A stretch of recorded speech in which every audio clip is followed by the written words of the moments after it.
As a black man, it is beautiful to see folks waking up to the evil of our so-called trusted leaders, elected public officials, federales, business tycoons, and pill peddlers. But I wouldn't be a real black man in America if I didn't tell you that your rise against the machine, your outrage, is hella great, but hella late.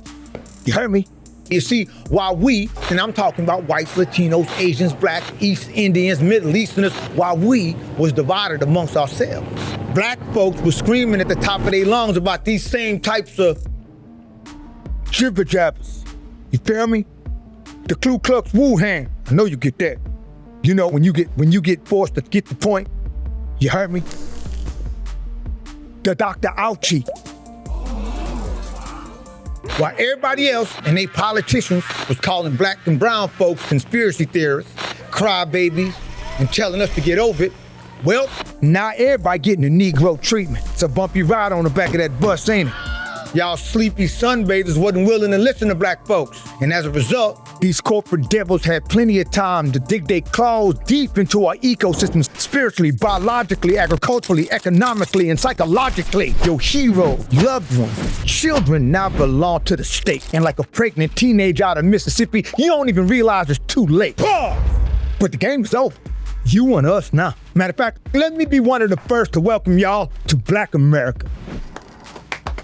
In the Capitol. You on the porch now. You a voiceless pawn in the system, being subjected to the very things that your forefathers constructed the Constitution to protect you from. Free speech, fallacy, privacy, pipe dream. You can have anything you want in the United States of America, except for privacy. And AI, well, that's the new whiteboard. In case you didn't know, AI stands for always innocent. But don't worry, I got you. You can do this. There's always hope. And in this seminar, I will bless you with 10 tips and tricks on how we black folks can cope, thrive, and survive in Black America. That sound good?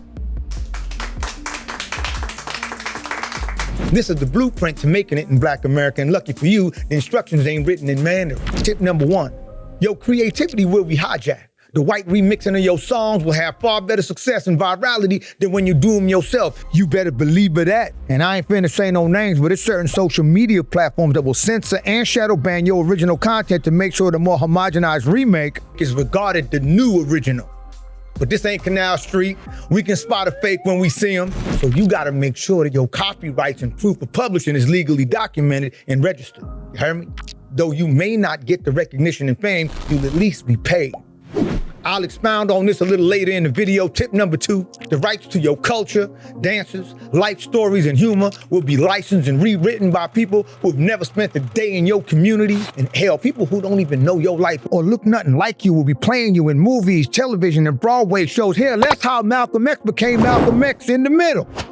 And just to be clear, I ain't talking about mermaids and fictional characters. I'm talking about your real life stories, depictions of you, your struggles.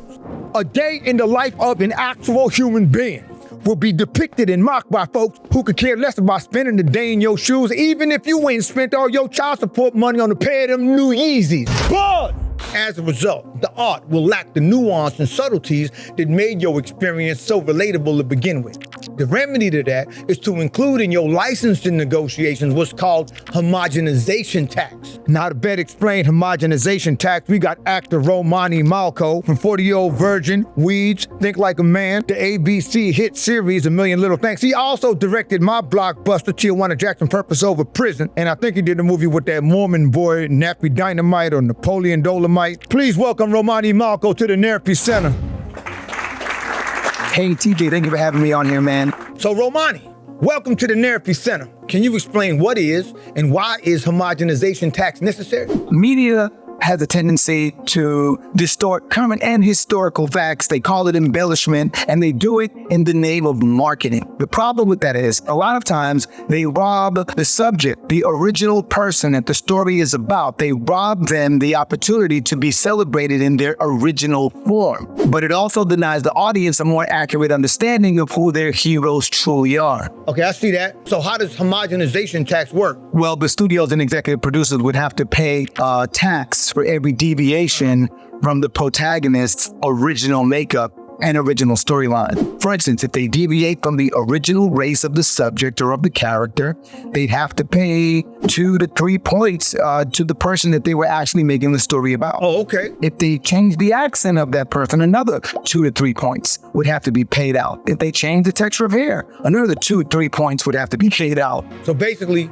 the whiter they make the character, the more money the originator gets, and potentially the more money the community of the originator gets. Pretty much. Hey man, hey Romani, thank you for coming on our show and clarifying. My pleasure, TJ. Thank you for having me here. You are one of a kind, my brother. If you haven't subscribed to TJ's channel, you better subscribe now. And congrats on being a new dad at 80 years old. Must be twice the diapers, huh? I ain't that old. Okay, give it up once again for Mr. Romani Malco. Tip number 3, your slang, your swag, your street vernacular will be hijacked and politicized to mean completely different things from what you intended. Who remember woke? Remember the term woke? Or did you sleep through that one too? Well, believe it or not, woke used to represent being cognizant and often defiant against everything that we are going through right now. The hue old man trafficking, curfews, over surveillance, drug epidemics, censorship, unjust termination, schools imposing destructive values on your babies, not having a say of what chemicals are put into your foods or bodies, paying taxes on wars that you didn't approve. Oh yeah? Woke was actually a cry for help against them things. But don't sweat it. You will soon learn here in Black America that your words get taken out of context all the time. Sort of like Mel Gibson at a DUI checkpoint. The key is to keep coming up with new sayings and slang that you can secretly copyright and trademark, so when folks use your slang on TV or happen to go viral but fail to credit you, you can legally request their content be taken down. Now, to prevent their viral videos from being snatched off the internet or removed from programming, the influencer, the politician, the content creators will be more incentivized to agree to a revenue sharing settlement. If they can't prove in the court of law that using your shit is within fair use guidelines, sue their ass. I want you to squeeze the last beverage out their asshole if you can. That's called soft power, and no, it's not something you can look up on Hub. It's sort of like letting the fish swim away with the bait for a good few yards before setting that hook. And if the fish still don't want to play, you just take your water out the pond. That way everybody get to eat. Now you know how Red Lobster stay open. They ain't gonna let you own too many media outlets here in Black America, but these outlets ain't much without your creative input. Tip number 4, now due to your underserved position in Black America, your emotional needs will soon be eclipsed by your economic needs. Doesn't matter what you've been through. Doesn't matter what dirty uncle been through you. Your feelings no longer matter. Sort of like standing in line at the DMV, you heard me? But here's the upside. With time, you and your children will forget you are in pain. You will adopt the tough love child rearing model to make sure that your children are built to endure real hardship. Because unlike these puppy mills, in America, you can't be no bitch. As a result, in some instances, you will find yourself and your offspring dating the dregs of society. No super swipe needed. But you will find yourself dating the people often rejected by their own families, their own communities, and even their own race. Why? Because you've been neglecting your emotional needs for so long, you done developed coping mechanisms Dr. Gabor Mate believes is a direct result of the stress your parents imposed on your ass as a kid, all of which goes undiagnosed generation after generation to the point of being normalized, like constipation in the USA. Being raised in that type of dysfunction can make the emotionally unstable 2, 3, 4, 5 baby daddy having hypothalamus seem perfectly normal. But being consistently deprived of the basic emotional needs sets you up for a life of loneliness. That's why the emotionally unavailable inmate with 4 baby mamas doing life upstate has a certain appeal to certain people. It's an acquired taste. But if you spend enough time having your emotions invalidated, them conjugal visits begin to feel like a tropical escape. You better hit that subscribe button, because life ain't gonna get better unless you do. Pause! Tip number 5, as if dating wasn't hard enough, my man Ken, it's about to get tough. Believe it or not, there will be instances where you will not be considered black enough. Now I know it sounds ridiculous, but some folks believe blackness boils down to aggressive rap music, dysfunction, ignorance, misogyny, prison time, and violence. Basically everything that you would see in a Martha Stewart video. They believe that if you ain't that, you ain't black. Now I know a lot of folks where you come from see black folks that way too, but believe it or not, a lot of folks in Black America can only identify their blackness through the stereotypes and slave narrative labels passed down by your forefathers. passed down by Jim Crow. These folks actually applaud ignorance like a Will Smith acceptance speech. They aspire to it.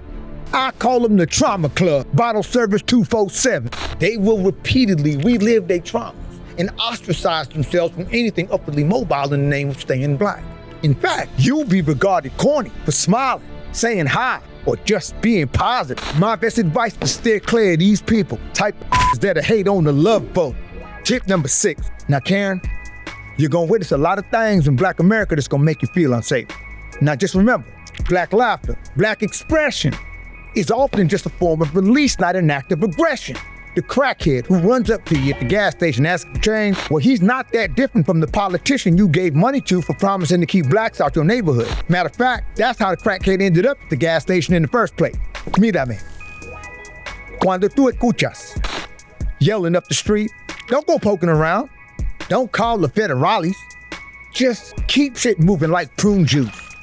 Folks in Black America are very expressive, but they are nowhere near as trigger happy as your Caucasian male counterparts. They the reason you gotta have life insurance to buy a movie ticket now. Tip number 7. You soon learn here in Black America that all skin folk ain't kin folk. I want you to do this with me. All skin folk ain't kin folk. Boys! Yes, your own kind will believe that they're better than you just because of how much money they got or how many stretch marks you got, their country of origin, material possessions, complexion. They'll judge you harshly for your shortcomings, tell you to pull yourself up by your bootstraps. But they will also contribute to political campaigns, lobbying to strip your neighborhoods of the basic needs of survival. I'm talking about clean water, working sanitation, affordable health care. They'll brag of how they clawed themselves up out the hood, pretend to be empathetic community members, but they will sell you fraudulent financial advice and call it a transformative come up. You can learn all about these vultures on the Pocket Watching with JT YouTube channel. Old boy YouTube channel got a lot of these culture vultures on display like MTV Spring Break. Like I said, all skin folk ain't kin folk. We black folks have to figure that out the hard way. So how will you newly recruited members of Black America be able to figure out your true ally? Well, we have a saying here at the Therapy Center. What you heard. Community is a verb. I want you to say it with me. What you heard. Community is a verb. Boys! Folks assume that just because they the same color that they must be brothers. Well, that's false. Your true community is actively working on the social, spiritual, economic, and political pain points that matter to you, not what constant nonsense news say, but the pain points that actually matter to you and yours on a day-to-day basis. Who do you want to protect? Who do you want to help thrive? Who do you want to help heal? The people who are actively working on that, that's your community. That's how you find your tribe. No ancestry report needed. But are they actively doing what you are actively doing? I'm gonna tell y'all right now, these little emoji keyboard strokes ain't gonna cut it, okay? By the way, what's the possibilities of you just scrolling down and clicking that share button and passing this along to somebody that can use this game? Tip number 8, you will come across a lot of campaigns aimed at convincing you that the African continent is a collection of underdeveloped countries teeming with primitive, savages, uneducated witch doctors that you can fix if you call right now and donate $1 a day. The Western media portrays the eastern side of the world as a haven for spear javelin, voodoo-loving, boomerang-chunking, dictatorship-running kooks stuck in the past. Funny thing is, when I first heard that, I thought they were talking about Florida. The irony is, just about every huge business, bank, or government entity you know is over there hiring hundreds, sometimes thousands of people in these very regions, paying employees as little as a fifth of what they'd have to pay for the same expertise and quality of work in the USA. You hear a call center being built right now. And a lot of times, they get better quality work, better quality products for dimes on the dollar. In truth, that foreign talent is the only thing keeping your favorite brands at the top of the food chain, gang, man. Damn, y'all heard that? I made that shit rhyme. I ain't even mean to do that. Even small businesses is over there trying to leverage that low-cost labor. So while they over there sucking up that affordable, high-quality labor, they telling you, and you, and you, and you, that outsourcing ain't patriotic. Take your hand off your heart and let that seep in. That's why I only pledge allegiance to the vag. Some of the most elite talent you will find is on the eastern side of the planet. I'm talking Africa. I'm talking Southeast Asia. Man, the Eastern Hemisphere is where it's at, and they low-key pioneering our futures. In order to buy into the bullshit, you got to stop payment on the truth. And the truth is, emerging markets are attracting people from all over the world because there's more and more businesses swoop in trying to take advantage of that very affordable labor. More opportunities open up like two legs on prom night. Not to mention how far you can stretch a dollar in that. We went to one dealership. I traded in my son's scooter for a Mini Cooper. All your white counterparts, so-called patriots, they over there in the East right now riding mopeds to the gym, dating fit, beautiful, social, well-cultured, upwardly mobile people, and they sharing 8-bedroom villas for the cost of a public storage unit in Hollywood, Florida. They call themselves expats. It's short for ex-participants. All it's doing is bringing a bigger population, more spending power to Africa, Southeast Asia, and beyond. So getting your book, your kombucha, your clothing line, your fast food idea, your production company, even your YouTube channel translated for these foreign markets is a slick idea. Cuidado, piso mojado. Stop being fooled into underestimating foreign talent. It's just another psychological trick to promote division. English might not be their first language, but hard work is their first skill. Boom! I got a homie who moved to Ghana, opened up 6 franchises throughout the Aqua region post-pandemic. My man went from being broke to the modern day Tone Low. Got another homie 4 nightclubs deep in Bali. My white homie over there in Manila right now producing some of the biggest Filipino pop stars in the world, and all he had to do was open up a karaoke bar. I'm talking about these gals is going platinum in the United States, and we don't even know who they is. So if this is your first time living in Black America, my overall point is avoid insulation. It's folks just across the ocean that would love to collaborate, hear your beats, barter with you for some programming, offer you their coding skills, sell you their 19-bedroom villa for $200,000 that you get to Airbnb the real white folks for the next 80 years. All I'm saying is, if you underestimating the East, you missing out on all the East. No, not like that. I mean like your rise. Feel me? That's what's up. And if that last point don't get this operation shut down, I bet you this next one will. Tip number 9, America is an amazing tool for leveraging debt and turning it into money. But for people of color, America is not a destination. Does that mean we should uproot our families and leave the United States for good? Absolutely not. See, because of the fact that you don't actually look black, folks don't know that you the new Negro. So you ain't gonna be perceived as the angry, handout, wanting super predator. No offense, but at first glance, ain't nobody gonna assume you a rapper. As long as you keep your mouth shut and your opinions to yourself about the 3 Ps of America, you won't have to deal with the microaggressions that we real Black Americans have to deal with. 3 Ps. What is that? You don't know what the 3 Ps is? No, I don't. Y'all don't know the bedrock of America. You don't know the 3 Ps. Oh, no. Politics, big pharma, and pedophilia. Oh. When I say America is not a destination for people of color, it just means that we colored folks have to extract ourselves from this hostile environment from time to time and try to forget about the Denny's of the world. Just long enough to plant ourselves in an environment where another man walking down the street is glad to see us simply out of respect for humanity. He doesn't have any preconceived notions about us. He doesn't regard us a threat or less than. He simply sees us for our humanity. When we experience these peaceful engagements with strangers repeatedly, that degree of respect and equality, our minds actually begin to heal. And having that point of reference can make all the difference in how we leverage this great tool we call the United States of America. And you gotta figure out what that destination is for you. Heard me? Stay focused. Don't get off track like Ohio. Damn, losing my train of thought.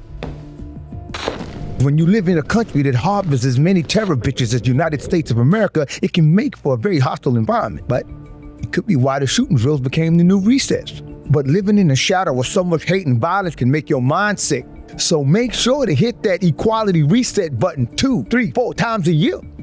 Now the next tip is subscribe to the damn channel. Tip number 10, having your house appraised is tricky. You want to remove anything in your home linking you to Black America. Being that most Americans' wealth is in their property, you might want to pay close attention. Now that you are rated a Black American affiliate through the United States unspoken caste system, beware of the appraisers because they will deliberately appraise your home for well below its value. And the banks just play along to help the developers gentrify your hood. And Zillow put their ass on blast too. Now the key to overcoming this hurdle is as follows. You gotta treat it like a homo to the side.